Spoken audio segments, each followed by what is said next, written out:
ఎవరన్నా నా YouTube channel video మొదటిసారి చూస్తున్నట్టయితే సబ్స్క్రైబ్ చేసుకోండి, పక్కన బెల్ బటన్ నొక్కండి.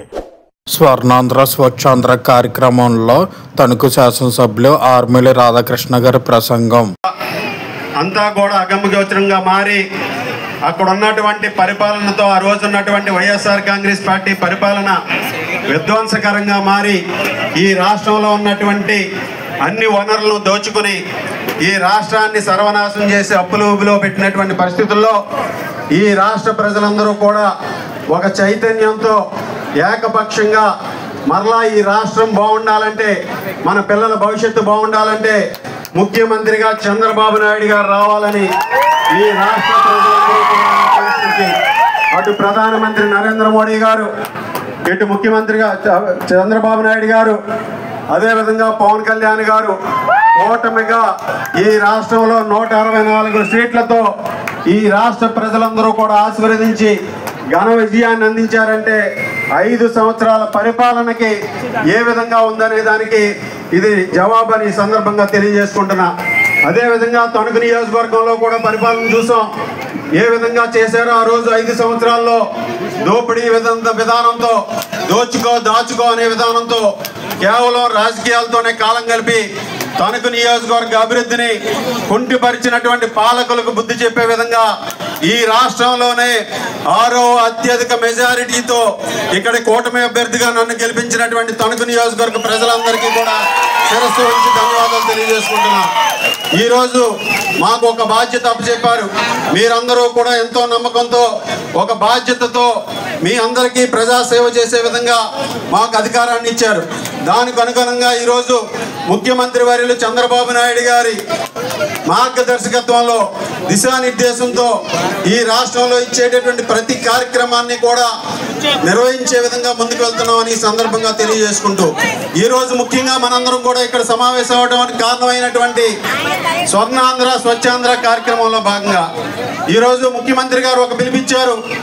ఏదైతే మోడీ గారు స్వచ్ఛ భారత్ కార్యక్రమాన్ని నిర్వహిస్తున్నారో అదేవిధంగా మన రాష్ట్రంలో కూడా గ్రామ స్థాయి నుంచి పట్టణ స్థాయి వరకు కూడా రాష్ట్రంలో కూడా ఒక స్వచ్ఛాంధ్రను నిర్మించుకోవాలి, స్వర్ణాంధ్రను సాధించుకొని 2047 ఏదైతే విజన్ డాక్యుమెంట్తో ఉన్నాయో దానికి అనుగుణంగా ప్రతి గ్రామాన్ని కూడా అభివృద్ధి చేసుకోవాలని ముఖ్యమంత్రి గారు సంకల్పించారో ఆ సంకల్పంలో భాగంగా ప్రతి 3వ శనివారం కూడా ఈ స్వచ్ఛాంధ్ర కార్యక్రమాన్ని నిర్వహిస్తూ ఈరోజు మన తణుకుపట్నంలో నిర్వహిస్తున్నారు.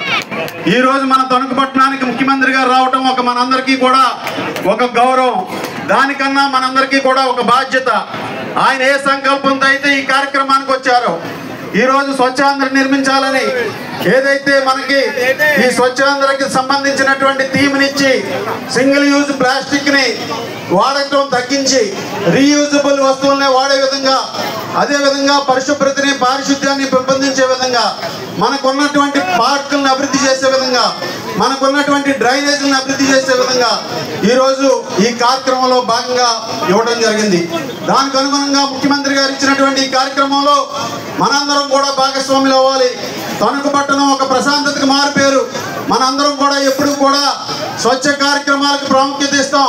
గ్రీన్ అండ్ క్లీన్ సిటీగా తణుకును డెవలప్ చేసుకోవడానికి ఈ ప్రభుత్వం అధికారంలోకి వచ్చిన తర్వాత మనం ఏదైతే ఈరోజు కొన్ని కార్యక్రమాలు తీసుకున్నామో దానికి అనుగుణంగా మీరందరూ కూడా సహకరిస్తున్నారు. మీ ఇంటింటికి ఈరోజు శానిటేషన్ వర్కర్స్ వచ్చి ఉదయమే తడి చెత్త పొడి చెత్త కలెక్ట్ చేస్తున్నాం, అలాగే పుష్ కార్ట్ల ద్వారా కలెక్ట్ చేస్తున్నాం. ఈరోజు ఆ విధంగా అవన్నీ కూడా చేస్తున్నాం. అదేవిధంగా డ్రైనేజీల క్లీనింగ్కి సంబంధించి గత 5 సంవత్సరాల్లో ఆ ప్రభుత్వంలో కనీసం ఒకరోజు కూడా డ్రైనేజీలు క్లీన్ చేసినటువంటి పరిస్థితి లేదు. ఈ ప్రభుత్వం వచ్చిన తర్వాత 6 నెలలుగా ఈ పట్టణంలో ఉన్నటువంటి ప్రతి వార్డులో ఉన్నటువంటి డ్రైన్లన్నింటినీ కూడా సిల్టులు తీస్తున్నావా లేదా అనేది ప్రజలందరూ కూడా గమనించాలి. ఈరోజు 3 అడుగులు 4 అడుగులు లోతుతో పూరుకుపోయి ఉన్నటువంటి ఈరోజు డ్రైనేజీలని క్లీన్ చేస్తూ భవిష్యత్తులో ముఖ్యమంత్రి గారికి కూడా నేను చెప్పేది ఒకటే, ఈరోజు ఆయన స్ఫూర్తితో, ముఖ్యమంత్రి గారి స్ఫూర్తితో తణుకుపట్నంలో ఏదైతే ఈరోజు మీరు వచ్చి ఈ కార్యక్రమం నిర్వహిస్తున్నారో దానికి అనుగుణంగా రాబోయే 6 నెలల్లో తణుకుపట్నంలో ప్లాస్టిక్ యూసేజ్లో కానీ డ్రైనేజీలో కానీ పార్కుల అభివృద్ధిలో కానీ మార్పు తీసుకొచ్చి మీకు మంచి పేరు తీసుకొచ్చే విధంగా ఈ ప్రభుత్వానికి చేస్తామని మీకు హామీ ఇస్తున్నాం సార్. తప్పనిసరిగా ఆ విధంగా ఈ స్వచ్ఛ కార్యక్రమంలో ప్రతి ఒక్కరూ కూడా పాల్గొని ప్రతి ఒక్కరూ కూడా బాధ్యతగా ఈరోజు ప్రజాప్రతినిధులుగా మేము కానీ మీరు కానీ అందరం కూడా కలిపి ఈరోజు ఆ కార్యక్రమాలను కూడా నిర్వహించుకుందామని ఈ సందర్భంగా తెలియజేసుకుంటూ, ముఖ్యంగా చంద్రబాబు నాయుడు గారు ఎప్పుడు బాధ్యతలు చేపట్టినా ప్రజారోగ్యానికి ప్రాముఖ్యత ఇవ్వడం జరుగుతుంది. అలాగే కొత్త ఆలోచనతో ముందుకు నడుపుతారు. మనందరం కూడా ఆలోచించలేని విధంగా ఒక సగటు రాజకీయ నాయకుడు ఆలోచించిన విధంగా చంద్రబాబు నాయుడు గారి భవిష్యత్తులో 20 సంవత్సరాల తర్వాత ఆలోచించే విధానం మనందరికీ కూడా తెలుసు. ఈరోజు దాదాపు 45 సంవత్సరాలుగా రాజకీయాల్లో ఈ రాష్ట్ర అభివృద్ధిలో, ఉమ్మడి తెలుగు రాష్ట్రాల అభివృద్ధిలో చంద్రబాబు నాయుడు గారు చేసినటువంటి అభివృద్ధి ఈరోజు ఎన్నో ఫలాలను అందించింది. మన పిల్లలు, అదేవిధంగా మన భవిష్యత్ తరాలు అందరూ కూడా హైదరాబాద్ నగరాన్ని ఏ విధంగా అభివృద్ధి చేశారో మనందరం కూడా చూసాం. ఆ రోజు ఐటీ విప్లవాన్ని తీసుకొచ్చి పారిశ్రామిక ప్రగతి వరకు, స్వచ్ఛమైన పాలన నుంచి ప్రజాస్వామ్యం వరకు ప్రతి అంగుళంగా కూడా అభివృద్ధికి సంకేతంగా అందించారు చంద్రబాబు నాయుడు గారు. అలాగే గతంలో ఎప్పుడు ముఖ్యమంత్రిగా ఉన్న ఈ రాష్ట్ర అభివృద్ధి కోసం ఆకాంక్షించే వ్యక్తి, ప్రతి నిత్యం కూడా ప్రజల కోసం ఆలోచన చేసేటటువంటి వ్యక్తి, ప్రతి నిత్యం కూడా మన అభివృద్ధి, మన పిల్లల భవిష్యత్తు కోసం ఆలోచించేటటువంటి వ్యక్తి.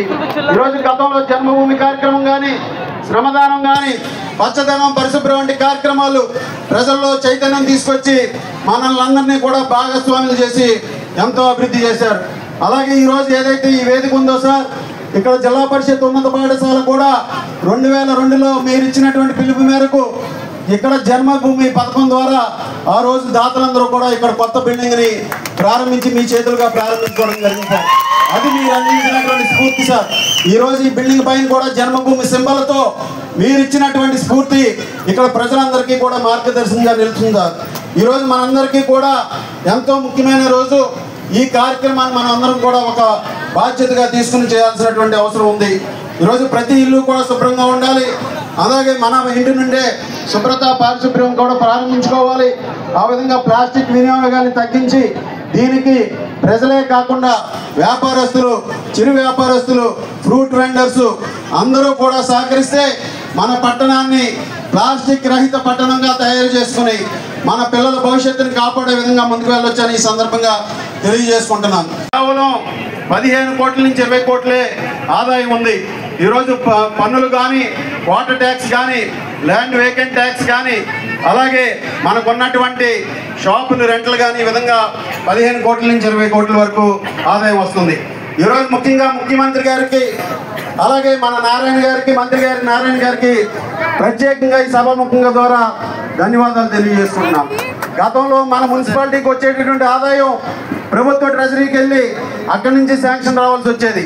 ఈరోజు కొత్తగా ఏప్రిల్ నుంచి మన మున్సిపాలిటీకి వచ్చేటటువంటి ఆదాయం ఇక్కడే ఉపయోగించుకునే విధంగా ముఖ్యమంత్రి గారు ఒక పిలుపు ఇవ్వడం జరిగింది. దానికి అనుగుణంగా భవిష్యత్తులో ఆయన విజన్కి అనుగుణంగా ఈ పట్టణాన్ని సుందరవనంగా తీర్చిదిద్దామని ఈ సందర్భంగా తెలియజేసుకుంటున్నాను. Please subscribe my YouTube channel and press bell icon button. I will do more and more videos with that energy. Thanks for watching.